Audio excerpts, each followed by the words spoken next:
Une rumeur circule selon laquelle la Belgique, comme la Grèce, aurait trafiqué ses comptes.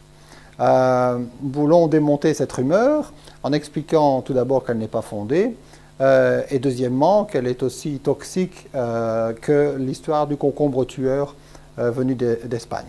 Alors, que signifie cette affirmation? Elle est basée sur une étude soi-disant scientifique allemande, publiée dans une revue allemande, selon laquelle les statistiques belges, macroéconomiques, budgétaires notamment, s'écarteraient d'une certaine loi qu'on appelle la loi de Belfort, de façon très importante, aussi importante que les statistiques de la Grèce.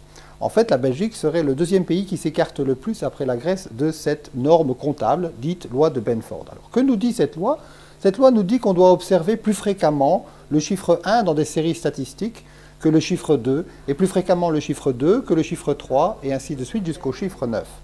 Alors, pourquoi cette loi est infondée dans le cas des statistiques macroéconomiques? Eh bien, une étude du Fonds monétaire international a déjà dit que cette loi n'était absolument pas pertinente pour évaluer la régularité des statistiques macroéconomiques, pour une raison simple, c'est que les chiffres de la macroéconomie, donc les budgets, l'emploi, sont soumis à des chocs dus à des crises. Sur la période considérée, en l'occurrence 2001 et 2008 ont été 2 années de crise importantes, qui créent des ruptures dans les séries statistiques et qui donc rendent caduque l'utilisation de cette loi de Belfort.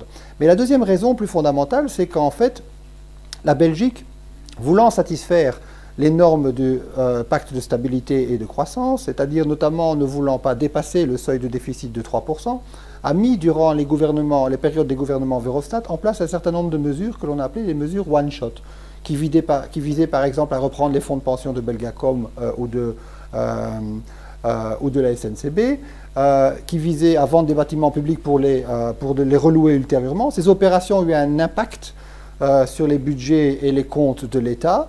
Donc on crée à nouveau des discontinuités qui nous ont écartés de cette norme comptable de Belfort.